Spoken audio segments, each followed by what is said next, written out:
What's up, party people? DFW Real Estate Weekly with Todd Tremonti. Got the full crew with us, and today we are talking about massive mistakes. And I mean like super consequential, devastating mistakes that people make when buying homes on land, small acreage properties, big backyard properties. These are the things that people overlook, don't know to look for, don't think about, or like 6 months after moving into a place encounter an issue and go, oh my gosh, I didn't know. Oh, someone should have told me. I should have checked. I should have asked. And I was reminded of this past Saturday. Doesn't matter. I was dropping the kids off at a place and it was pouring rain. I don't know if you guys were out at all, but I mean, negative. It was like, a rather heavy downpour. It was a monsoon dumping rain.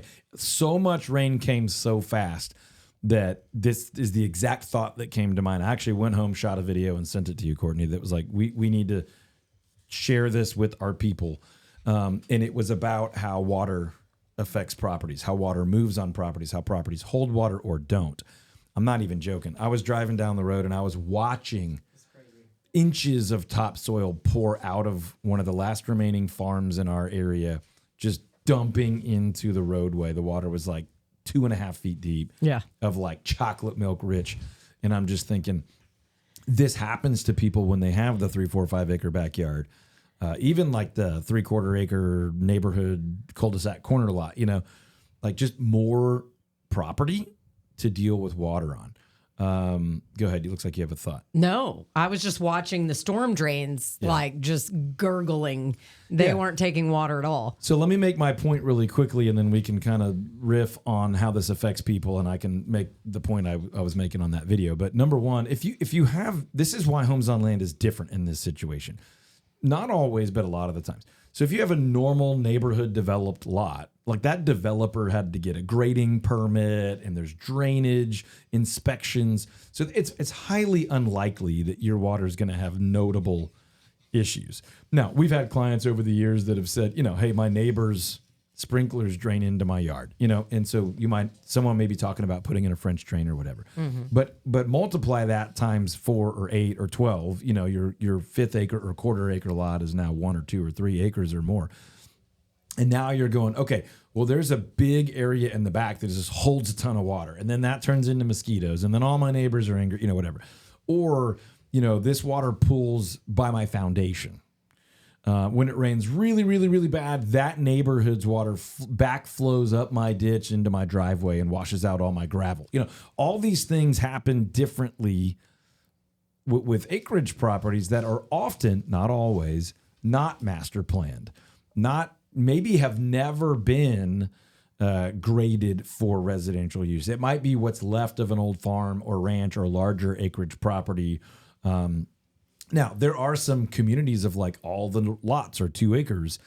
Even those they've rarely been like clear cut and graded. That's not what people typically want out of those. They're often like, oh, that was an 80 acre ranch. And now it's like 35 2-acre lots and a couple of roads, So they tend to be less level and have more root impact on drainage and flow. So this is not all about drainage. Sometimes it's about holding water. It's about soil quality, where again, in these new neighborhoods, a lot of times they're bringing in like top, fill dirt. And then below that, you got a bunch of rock and stuff. So this is where, like, do you have any clue what the history of this property is? I know that when I bought my acreage property, I was told, and I've done as best I can to verify that it had been a dairy farm. No way. It was the last remaining acreage from what was once a dairy farm. And one side of my property was sold off in the 70s for a development, and then the other side was sold off in the 90s. You can see the age of the homes is very obvious. And both of those have like city developed roads and storm sewer drains and all that. I don't have any of that. Were you excited about the manure that was in your soil? Yes. Okay. Yeah. Now, it's not the same level of compaction of soil as like a cattle farm that's like maximizing head of cattle. But I found horse bridles and fishing lures and stuff. Ironically, it was one of those weird moments when we dug our pond. I found like 5 or 6 different fishing reels and lures. Cow skeletons. So I was like, feels like someone's fished here before. But it was a low sinkhole place that held a lot of water. Yeah. Now, I bought my home. This is just proof that I tell the truth on this show in November, because we like to buy in the fall. We have been wondering, so thank you for Don't clarifying. lie. You always trust but verify, But that was a low area, and I noticed it's holding a lot of water. And before we bought, I told my wife, hey, I think I want to put a pond there someday. And it's at the very back, zone 5 of our property. So she's like, I don't care what you do back there. So I was like, great. So, and I did. And so after paying attention to the water flow of our property, because we knew we were going to have issues, we dug the pond, and then we used all the dirt that came out of that pond to create some other water management. You have issues. some highways in your backyard. Yeah, so we have a lot to manage. Big surface drainage ditch. We have a big berm that redirects water, and then we built an elevated road He made a levee. so that our water doesn't affect our neighbors, because that's what the city required. I did have to get a grading permit to put in my pond. Did you consider a shark moat? I did. Fresh water, not as friendly to the sharks, although my son would tell you there are stories of tiger sharks swimming upstream in brackish creeks right. and What rivers. about sharks with lasers? That's a discussion for a Those different are harder episode, to come by. but I'm into it. Okay, so here's the deal. This is not about me or my property. We're just using waterfall and flow and holding and movement as an example of how people often make really big mistakes before they go buy a 1, 2, 5, 10, whatever acre property. But they're treating it like a neighborhood house. Like, oh, I just buy a house and other people check all that stuff and it's fine. Like, these are not things that happen. Like, they're sort of leaning on the idea that, like, when the city had codes and the developer had to get permits, like all that's they're not thinking that, but they've always been able to trust that when they've bought a condo, a townhome. They've lived in an apartment. They bought a house in a normal neighborhood. And by the way, we love normal neighborhoods.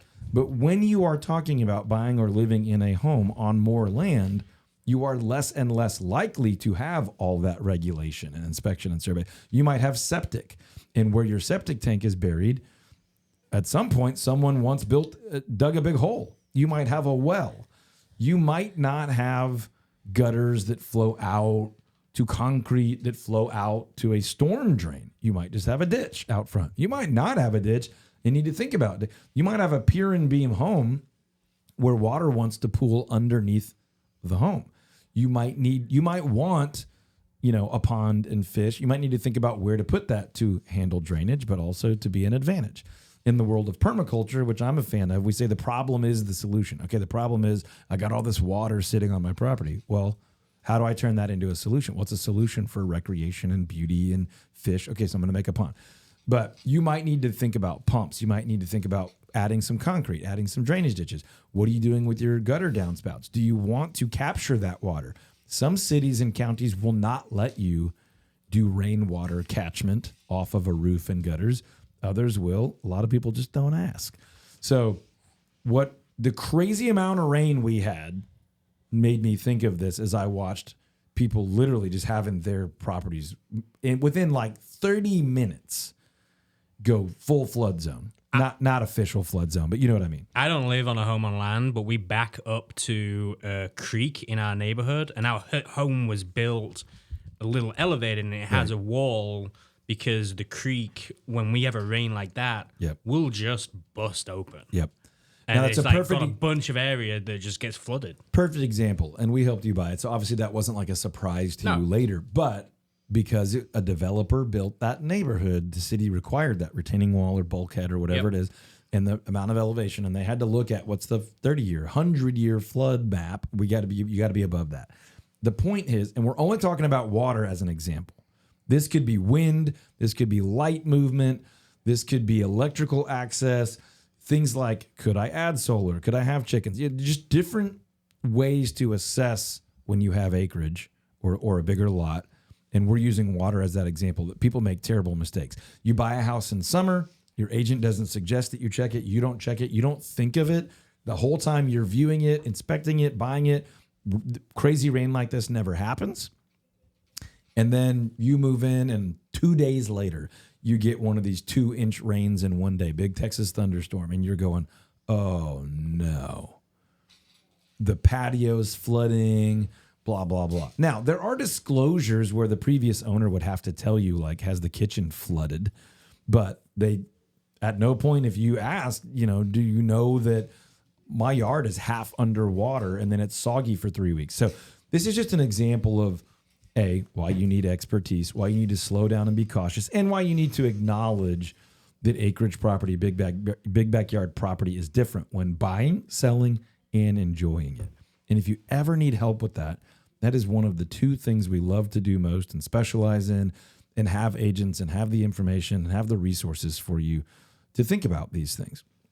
And you can reach out to us. Our information's in the show notes, or you can just go to toddtremonteteam.com. But desirable DFW neighborhood homes and big backyard, small acreage properties are what we love to do. It's what we think about when we're driving down the road and it's raining. It's how to protect you and advocate for you. If we can do that for you, holler at us, find us online. We're here to help. And by the way, if you need to borrow some money, like most of us do when you buy one of those properties, reach out to our guy, Patrick Glaros, patrickglaros.com, for all your mortgage needs. He and his team are going to walk you through the process, educate you, advocate for you. Make sure you view that mortgage as not only how to get the property, but about your wealth building process and making sure you understand all your choices. That's Patrick Glaros, patrickglaros.com, NMLS number 308804. When you get that home under contract, do me a favor and fight to get Republic title on it. They're all over the Metroplex. Do yourself a favor. For sure. A good title company is so critical. A bad title company can ruin the deal. It really can. Absolutely. It can make it Seen it happen many so times. difficult to get things done. Republic Title are great. They're one of the leaders in the industry. They will take phenomenal care of you. RepublicTitle.com, or all their information is in the show notes. Yeah. If all else fails, toddtremonteteam.com.